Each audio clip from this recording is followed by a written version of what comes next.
लेकिन हमें ये तो सोचना पड़ेगा कि जब उदयपुर में कोई व्यक्ति की हत्या होती है, सीबीआई जांच भी हो जाती है, 1 करोड़ रुपए भी मिल जाते हैं, और मुख्यमंत्री से लेके और उस घड़ी के ब्लॉक अध्यक्ष से लेकर मुख्यमंत्री तक उसके घर चले जाते हैं। स्कूल में छोटा सा झगड़ा होता है बच्चे सांप्रदायिक थोड़े होते हैं। बच्चा चाहे आपका हो, हमारा हो, अल्पसंख्यक समुदाय का हो, किसी भी जाति का हो, बच्चा मुझे नहीं लगता सांप्रदायिक हो सकता है। सांप्रदायिकता से हिंसा करते सब आप मान सकते हो? क्योंकि यहाँ लगभग आप पढ़े लिखे व्यक्ति यहाँ बैठे हैं, लेकिन स्थितियां क्या है? और जो समाज हम मन में चाहे कितना ही बड़ी बात कर लें, हम ये कर दें वो कर दें, लेकिन आप लोगों की हमारी जो स्थितियां हैं देश के अंदर, विशेषकर इस राजस्थान में, बड़ी बड़ी पीड़ा भी होती है इस चीज की। क्योंकि हम जिस रास्ते चलना है उस रास्ते में हम चल नहीं पा रहे। ऐसे मामले में कम से कम तमाम विचारधाराओं को छोड़ के, चाहे राजनीतिक विचारधारा हमारी अलग हो सकती है, लोकतांत्रिक देश है, लेकिन ऐसे मामले में तमाम विचारधाराओं को छोड़ के, और आज इस आंदोलन का नेतृत्व उन लोगों को करना चाहिए था जो बड़े बड़े सपना देखकर राजनीति के अंदर आगे बढ़ने, तो समाज को सही दिशा में लेकर चलने की बात कर रहे हैं। अब हनुमान बेनीवाल जो ऐसा व्यक्ति, कई बार ये सोचते हैं कि इसके अंदर ट्वीट नहीं करें, कई बार ये सोचते हैं इसमें आंदोलन नहीं करें, कई तरह के ब्लेम्स लगेंगे, लेकिन फिर अंदर से क्योंकि संवेदनशील व्यक्ति है और बैठा भी नहीं रहा। आप सब जानते हैं हनुमान बेनीवाल के बारे में, पीड़ा चाहे किसी भी समाज की हो, हनुमान बेनीवाल वो व्यक्ति है जो हर समाज की किसी भी व्यक्ति की यदि पीड़ा होती है और जिसकी आंख में आंसू देखता है, तो निश्चित रूप से अपनी संवेदनाएं उस परिवार के प्रति, उस घटना के प्रति हमेशा उन्होंने जाहिर की, और निश्चित रूप से अच्छे जनप्रतिनिधि का कर्तव्य भी है। हमारा राजधर्म है, हमको एहसान नहीं करें समाज पे कि हम आए आंदोलन का हिस्सा बने, आप लोगों को न्याय दिलाएं। हम आज तेजाजी के पावन प्रांगण में खड़े हैं, हमारी बहुत बड़ी जिम्मेदारी है कि आप सब लोग हमें आदर्श मानते हैं, आप सब एक चीज को मानते हो कि हमारे साथ जब भी अन्याय होगा, और कोई आए या नहीं आए, जो राजनीतिक रूप से हमें एक चालक की भूमिका में पूरे समाज को साथ लेकर चलने की बात करते हैं, वो लोग हमें न्याय जरूर दिलाना आएंगे। आज सबसे बड़ी बात, तो मैं सबसे बड़ा धन्यवाद तो आप सब युवा साथियों को दूंगा कि दुख जो अनिता चौधरी के परिवार को नहीं है, ये दुख प्रत्येक जागरूक समाज के हर व्यक्ति को होना चाहिए। यदि हम संवेदनशील नहीं रहे, संवेदनहीन हो गए समाज के अंदर, तो आने वाले दिनों में हमारे हालात क्या होंगे, इसके बारे में आप सबको बहुत गहराई से सोचने की आवश्यकता है। ठीक है, हम लोकतांत्रिक तरीके से, हम भी नहीं चाहते कानून व्यवस्था बिगड़े, सही बात है, सभ्य समाज हमारा भी, बच्चे जो नई पीढ़ी जो हमारी तैयार हो रही है, लेकिन कहीं ना कहीं ये जरूर है कि हमारे नेताओं ने हमें लड़ना बुला दिया। सड़क पे हम लड़ नहीं सकते, हम फेसबुकों पे सिर्फ एक दूसरी पार्टी की विचारधाराओं से लड़ते रहते हैं, जबकि हमें कहाँ लड़ना चाहिए, किस जगह हमारी लड़ाई की आवश्यकता है। मैं तो धन्यवाद दूंगा सरपंच साहब को, रेड को। आज धनी दोरी कौन है हमारा? आज मैं ये कह रहा हूं, किसी घर पे जीवन हो ना, तो भी 100 नेता जबरदस्ती उसके जीवन में आएंगे। क्या यहाँ उनकी ड्यूटी नहीं थी कि आके आप लोगों के और इस परिवार के आंसू पहुंचने का प्रयास करें? ये चीजें आपको सोचने की बहुत बड़ी आवश्यकता है। मैं तो इतना ही कहूंगा, अभी भी समय है, आप लोग समझ हो, तो ना कोई पूछने वाला नहीं है।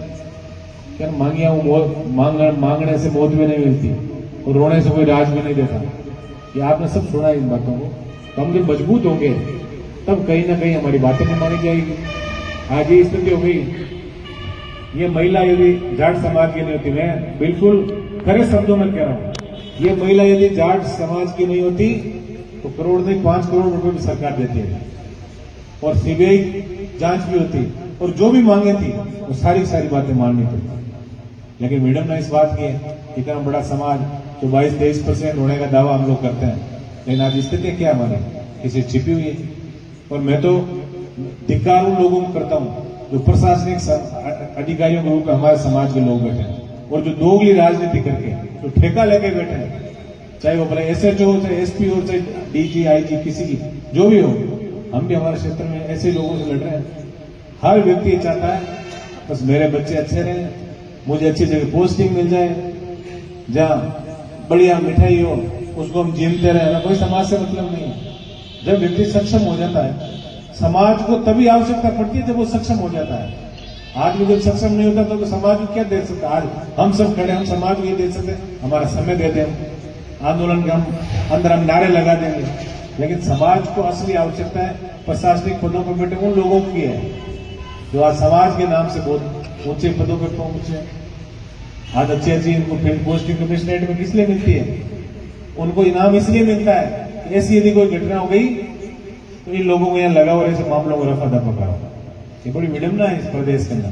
तो मैं तो इतना निवेदन करूंगा आप सब लोगों से, आज आप मुझे पता बड़ी संख्या में आए हो और हनुमान जी का आदेश हुआ तो आपको वहां जाना है जो भी। और मैं विशेष रूप से, विचारधारा हमारी अलग हो सकती है, फुकरा जी भी पहले हमारे परिवार के सदस्य रहे लंबे समय तक और इनका मार्गदर्शक हमेशा हम लोगों को मिला।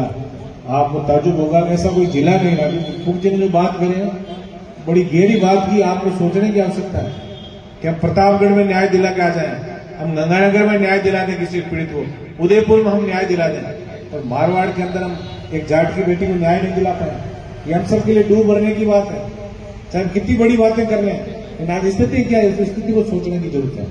आप बड़ी गहराई से इस बात का मंथन करना, और युवा साथियों से विशेष अपील करूंगा, सोशल मीडिया में लड़ने से कुछ नहीं होगा कि किस शेरनी ने क्या कहा, कौन सा शेर क्या बोल गया, उससे अपने को कोई मतलब नहीं है। अभी यहाँ जो है हम सिर्फ और सिर्फ अनिता चौधरी जी के परिवार को न्याय कैसे मिले, हमारी जो मांग है वो कैसे पूरी हो, और हमारे समाज का स्वाभिमान कैसे लौटे जो आज धरातल पे आ गया। इस चीज को बहुत बड़ी सोचने की आवश्यकता आप सबको। तो मैं आप सबसे निवेदन करूंगा, विशेषकर युवा साथियों से, आंदोलन तभी सक्सेस होगा, आंदोलन का नेतृत्व अच्छा आता हो, आंदोलन के लिए हम सब समय निकाल के अपनी ऊर्जा जरूर दें और अनुशासित तरीके से हम यदि आंदोलन को आगे बढ़ाएंगे तो लोकतांत्रिक देश है। पुलिस हो सकता है नोटिस चस्पा करती है, पुलिस ने गोली थोड़ी मारी, जनरल डायर थोड़ी है, कोई अंग्रेजों का राज नहीं भाई। ऐसे लोगों को भी सबक सिखा देंगे। यदि प्रशासन ने हमारी बात ठीक से मानी तो ठीक है, वरना जोधपुर और नागौर का जो हाईवे है ना, इसमें हम दौड़ा भी देंगे इनको, चाहे पुलिस के अधिकारी और सुन ले कान खोल के। यदि इस समाज के साथ ऐसी बदमाशी करने का प्रयास किया तो दिन में तारे भी दिखा देंगे प्रशासन, इतना मादा मारा भी रखते हैं, हम सीधे भी बहुत हैं। और जब हमें लगता है कि सीधे अंगुली से घी नहीं निकलेगा तो हम अंगुली भी टेढ़ी करेंगे, घी को भी निकाल देंगे। इतना मैं आपको भरोसा दिला के जाना चाहता हूँ। हम बड़ा फक्र करते हैं कि हम हनुमान बेनीवाल जैसे कैप्टन के नेतृत्व में सैनिक बन गए और आप सब लोगों की सेवा करने का अवसर मिला। और उन्होंने एक ही चीज हमें सिखाई, सही तरीके से आगे बढ़ना और पीड़ित को न्याय दिलाना, जिसकी आंखों में आंसू हो उसके आंसू पहुंच के उसके चेहरे पर मुस्कान लाना। तो मैं मेरे युवा साथियों से विशेषकर अपील करूंगा, यदि आप लोग, ये बहुत बड़ा मामला है, छोटा मामला नहीं है कि किसी की इस तरह से नरसंस हत्या करते हैं। और बड़ी मजाक की बात है, कई लोग कहते हैं, हम भी ऐसे कार्यक्रमों में जब जाते हैं कि साहब बॉडी खराब हो जी, अरे बॉडी तो खराब हो ही गई भाई, इस बॉडी के 6 टुकड़े कर दिए, क्या बचा आप बताओ मुझे। इन बातों की भी चिंता नहीं करनी। मैं तो इसके बेटे को वास्तव में मैंने सुना कि सही बात है कि वहां की लाश पड़ी हो और बेटा और पति हमारे सामने बैठे, फिर भी यदि बड़े लोगों का दिल नहीं पसीजे तो मैं कह रहा हूँ वो पत्थर दिल जो प्रशासनिक अधिकारी हो चाहे हमारे राजनेता हो, ऐसे परिस्थितियों के अंदर भी जिनका दिल नहीं पसीजा, धिक्कार ऐसे लोगों में, चाहे वो राजनीतिक हो चाहे प्रशासनिक अधिकारी हो। हम अभी बात भी करेंगे एक बार, और आगे जो भी रूपरेखा है, क्योंकि हम सही बात है कि हम भी चुनाव के अंदर, आपको पता है पड़ोस में चुनाव है, पूरा सरकार चुनाव लड़ रही है और देश के तमाम जो नेता है वो सारे वो आए हुए हैं, हम भी समय नहीं निकाल पाए, उसके लिए हम क्षमा चाहते हैं। यानी इतना भरोसा इस जोधपुर की तरह पे आपको देके जा रहा है हनुमान बेनीवाल जी की तरफ से, कि जब तक आपको न्याय नहीं मिलेगा। अभी हम बात भी करेंगे, और यदि हम रूपरेखा बनाकर फिर इस आंदोलन को हाथ में लेंगे, फिर आपको संघर्ष करने की ज्यादा आवश्यकता नहीं पड़ेगी। हम अपने आप संघर्ष भी करेंगे, इस परिवार को न्याय भी दिलाएंगे, और पूरे समाज का उचित तरीके से मान सम्मान कैसे बढ़े वो सारी प्रक्रिया हम अपने आप करेंगे। मैं तो इतना ही निवेदन युवा साथियों से करूंगा, कानून को अपने हाथ में नहीं लेना है और अनुशासित तरीके से, क्योंकि अनुशासन ही किसी भी आंदोलन की जो भूमिका सक्सेस की होती है उसके अंदर अनुशासन में बहुत बड़ा महत्व होता है। और एक ये जो है माइक, ये अच्छे व्यक्तियों को हाथ में देना है, आपको ध्यान रखना है इस बारे में, क्योंकि बहुत सारे लोग आएंगे उल्टी सीधी बातें करेंगे। सोशल मीडिया का जमाना है, आज हमारे समाज की प्रतिष्ठा भी दांव पे है। कोई व्यक्ति और उसको मीडिया वाले ज्यादा हाईलाइट करते हैं, आप लोग देख रहे हो क्योंकि ब्रेन स्ट्रोमिंग और नेगेटिव चीज से अपनी टीआरपी बढ़ाना, ये कई मीडियाओं का भी काम हो गया आजकल। नेगेटिव बात, पॉजिटिव बात को नहीं छापेंगे वो, पॉजिटिव बात को अखबार और चैनल पर नहीं चलाएंगे। जरा सी भी नेगेटिव बात हो गई अपनी टीआरपी बढ़ाने के चक्कर में और ऐसे सांप्रदायिक सद्भाव हमारा खत्म करने के लिए। हम तो वैसे ही लूटे पिटे हैं, कौन सी जाति हमारे साथ रही बताओ आप मुझे। ये सब इन्हीं लोगों की देन है और हमारे भ्रष्ट अधिकारियों की, जो सिर्फ पोस्टिंग के चक्कर में हमारे समाज के साथ धोखा करता है। ऐसे लोगों से भी हमें सावधान है, हमें डरना नहीं है। लोकतंत्र के अंदर डरने की कोई आवश्यकता नहीं है। जितने सिर एक जगह इकट्ठे होते हैं समझो आप न्याय मिल गया। और आज बड़ी तादाद में युवा साथी आए तो निश्चित रूप से आप लोगों को न्याय भी मिलेगा। एक बार ये जो घटनाक्रम है इसको लेकर अभी जो प्रशासनिक अधिकारी आए हैं तो एक बार उनसे बात भी कर लेते हैं, उनकी इच्छा क्या है। बाकी आगे की रूपरेखा भी हम तय करेंगे। और इस आंदोलन में आज हम यदि आ गए हैं तो निश्चित रूप से इस तेजाजी महाराज का बहुत बड़ा आशीर्वाद हमारे ऊपर है।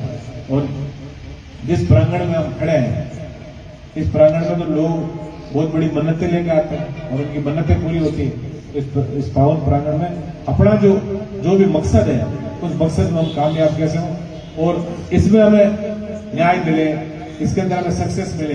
और उसके बाद भी मरुधरा के जो ये नौजवान खड़े हैं, मैं आपसे फिर निवेदन करूंगा कि सोशल मीडिया पे अपने लोगों के जो आपस में जो खींचतान आप लोग कर रहे हो इसको भी आप खत्म करो। मैं फिर हाथ जोड़ के आपसे निवेदन कर रहा हूँ। इन छोटी छोटी बातों से आज आप बंट गए, और बंट गए इसलिए देख लो ना हालात क्या हो रही है। 12-12, 13-13 दिन एक हमारी बेटी की लाश, टुकड़े टुकड़े हुई लाश पड़ी है। हमारी संवेदनशीलता कि हम ये परीक्षा ले रही है सरकार, इससे बड़ा विडंबना हो नहीं सकती। इस चीज को भी आपको सोचना है क्योंकि आप पढ़ी लिखी जनरेशन है। आपके कंधों पे आप ही निश्चित आगे करोगे आने वाले समय में कि हमारा समाज किस दिशा की हो जाएगा। तो मैं इतना ही निवेदन आप सबसे करूंगा। संक्षेप में ये बात कह के मैं अपनी वाणी को विराम दूंगा। हमें अनुशासित तरीके से इस कार्यक्रम को आगे बढ़ाना है। न्याय इस परिवार को दिलाएंगे, जैसा ये कह रहे हैं वैसा दिलाएंगे। और कुछ भटके हुए लोग जो चाहे उनकी विचारधारा अलग हो सकती है, उनको भी समझाएंगे हम लोग कि भाई आखिर तुम्हें राज प्राप्त करने के लिए या जब तुम चुनाव लड़ते हो तो तुम्हें समाज याद आता है। लेकिन कायदा राज धर्म क्या है कि जब समाज को हमारी आवश्यकता पड़े, जब हमें समाज की आवश्यकता पड़ती है तब तो हम पांव पकड़ लेते हैं, तब हम हाथ जोड़ लेते हैं। लेकिन समाज को हमारी आवश्यकता जब भी पड़े तब हम ईमानदारी से बिना कोई भेदभाव के, बिना कोई वैचारिक मतभेद के हम आप लोगों की मदद के लिए हमेशा तत्पर है। यही राजधर्म ने हमें सिखाया है। मैं एक बार आप सबको विशेषकर युवा साथियों को दिल की गहराई से धन्यवाद देना चाहूंगा कि आज इस दुख की घड़ी में अनिता चौधरी जी को आप न्याय दिलाने और इसके परिवार को पूरा आप संबल देने के लिए जो यहाँ इकट्ठे हुए हैं, ये बहुत बड़ी ताकत हमारी है। और लोकतंत्र के अंदर यही ताकत जो है ये समाज को बहुत आगे तक लेकर जाएगी। मैं एक बार यदि प्रशासनिक अधिकारी कोई आए हुए एक बार उनसे बात कर लेंगे। और जो भी और यदि प्रशासनिक अधिकारी कोई खड़े हैं और मेरी आवाज सुन रहे हैं तो कान खोल के सुन भी लें। ये पवित्र धरती है तेजाजी महाराज की, और यहाँ ऐसे नोटिस चस्पा करके आप ये जो एक उल्टी जो रस्म जो चला रहे हो ये कहीं नहीं घातक भी सिद्ध हो सकती है। क्योंकि तेजाजी हमारे आदर्श है, तेजाजी के आदर्शों को हम आने वाली पीढ़ी के अंदर स्थापित करना चाहते हैं। और यहाँ यदि आपने कोई गलत काम किया तो सीकर का जाट हॉस्टल याद कर लेना। सीकर जाट हॉस्टल में एक बार पुलिस घुसी थी, उसके बाद पता नहीं चला, आपको सब ध्यान है कि क्या मामला हुआ। ऐसा हम चाहते भी नहीं है कि ऐसा प्रशासनिक और हमारे बीच कोई टकराव हो, लेकिन हमारी अस्मिता पे, हमारे आदर्शों पे और हमारे स्वाभिमान पे यदि आंच आ गई तो फिर जिंदा रहना भी बेकार है। फिर क्या कर लेंगे आप बताओ। इतना बड़ा हमारा समाज है और छोटी छोटी बातों के लिए और ऐसे सही न्याय मांगने के लिए भी हमें इतना संघर्ष करना पड़े। इसका मतलब आज हमारी स्थिति क्या है इस बारे में आप लोग गौर करना। क्योंकि मरुधर जो है ये मारवाड़ पे सारी निगाहें टिकी हुई देश और प्रदेश की कि कोई सशक्त नेतृत्व यदि कोई किसान कौम का आएगा तो कभी न कभी मारवाड़ की धरती से आएगा। इसलिए ये आपसे खींचतान को छोड़ो और अभी भी समय है, तुम लोग समझ जाओ। खाली सोशल मीडिया के शेयर बढ़ने से कुछ नहीं होगा। अपनी ईमानदारी से आगे बढ़े, अच्छे व्यक्ति के साथ चले, अच्छी पॉजिटिव चीजें जो है वो सोशल मीडिया में आगे बढ़ाए। ऐसा कोई मामला यदि होता हो तो इसके अंदर सारी वैचारिक मतभेद को भुला के और हम एक छत के नीचे आके, एक नेतृत्व के नीचे आके और उस परिवार को न्याय दिलाने का प्रयास करें, तभी हमारा समाज आगे बढ़ेगा।